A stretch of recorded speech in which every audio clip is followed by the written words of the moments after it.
Arab രാഷ്ട്രങ്ങളുടെ ചട്ടക്കൂട് തകർത്ത് ഗാസ പിടിച്ചെടുക്കാൻ ഇസ്രയേൽ.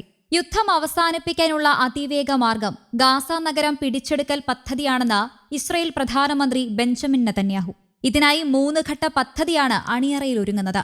ഹമാസ് ആയുധം താഴെ വയ്ക്കാൻ വിസമ്മതിക്കുകയാണ്. ഇതിനാൽ ഇസ്രയേലിന് ജോലി പൂർത്തിയാക്കി ഹമാസിന്റെ പരാജയം പൂർത്തിയാക്കുകയല്ലാതെ മറ്റ് മാർഗമില്ലെന്നും നെതന്യാഹു പറഞ്ഞു. ഇസ്രയേൽ ക്രൂരതയിൽ ഗാസയിൽ കൊല്ലപ്പെടുന്നവരുടെ എണ്ണം കൂടുന്ന പശ്ചാത്തലത്തിലാണ് ഇക്കാര്യം ഉന്നയിക്കുന്നത്.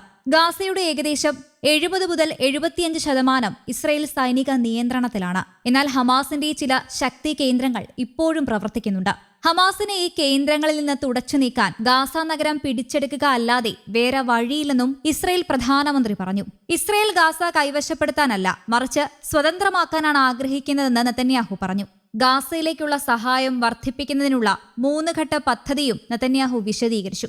മാനുഷിക സഹായ വിതരണത്തിനായുള്ള അതിർത്തി നിയന്ത്രണങ്ങൾ നീക്കുന്നതുവരെ ഇതിൽ ഉൾപ്പെടും. ഗാസയിലേക്ക് സഹായം എത്തിക്കുന്നതിന് ഇസ്രയേൽ 11 ആഴ്ചയായി ഏർപ്പെടുത്തിയ ഉപരോധം നിലവിലുള്ള പട്ടിണി പ്രതിസന്ധിക്ക് എന്തെങ്കിലും പങ്കുണ്ടോയെന്ന് മാധ്യമപ്രവർത്തകർ ചോദിച്ചു.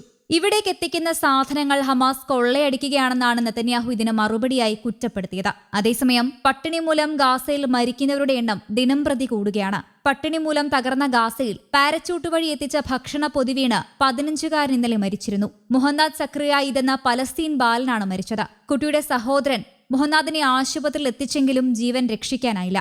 ഭക്ഷണം ലഭിക്കുമെന്ന പ്രതീക്ഷയിൽ വിമാനത്തിന് പിന്നാലെ ഓടിയപ്പോഴാണ് ഭക്ഷണപ്പെട്ടി വളരെ ഉയരത്തിൽ നിന്ന് ദേഹത്തേക്ക് പതിക്കുകയും ജീവൻ നഷ്ടമാവുകയും ചെയ്തത്. 2023 ഒക്ടോബർ മുതൽ എയർ ഡ്രോപ്പുമായി ബന്ധപ്പെട്ട നിരവധി സംഭവങ്ങളിൽ 23 പലസ്തീനികൾ കൊല്ലപ്പെടുകയും 124 പേർക്ക് പരിക്കേൽക്കുകയും ചെയ്തതായി ഗാസ സർക്കാർ റിപ്പോർട്ട് ചെയ്തു. അനുചിതമായ പാരച്യൂട്ട് വിന്യാസം, മുങ്ങി മരണങ്ങൾ, ഡ്രോപ്പ് സൈറ്റുകളിൽ അപകടങ്ങൾ എന്നിവ മൂലമുള്ള മരണങ്ങളും പരിക്കുകളും ചൂണ്ടിക്കാട്ടി. എയർ ഡ്രോപ്പുകൾ അപകടകരവും അപര്യാപ്തവുമാണെന്ന് ഐക്യരാഷ്ട്രസഭ നേരത്തെ മുന്നറിയിപ്പ് നൽകിയതുമാണ്. കടുത്ത മാനുഷിക പ്രതിസന്ധിയാണ് ഗാസയിലെ ജനങ്ങൾ നേരിടുന്നത്.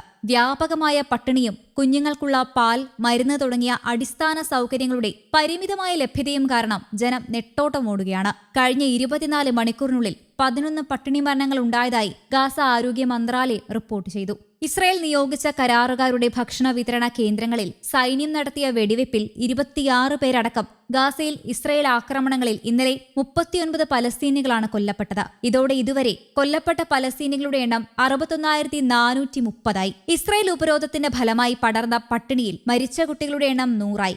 ആകെ പട്ടിണി മരണം 217 എന്നാണ് ഇന്നത്തെ കണക്ക്. അതിനിടെ ഗാസ സിറ്റി പിടിക്കാനുള്ള ഇസ്രയേൽ തീരുമാനം ചർച്ച ചെയ്യാനായി UN രക്ഷാസമിതി അടിയന്തര യോഗം ചേർന്നു. ഗാസ ആക്രമണം നിർത്തണമെന്നാവശ്യപ്പെട്ട് ശനിയാഴ്ച ടെൽ അവീവിൽ നടന്ന റാലിയിൽ ആയിരങ്ങളാണ് പങ്കെടുത്തത്.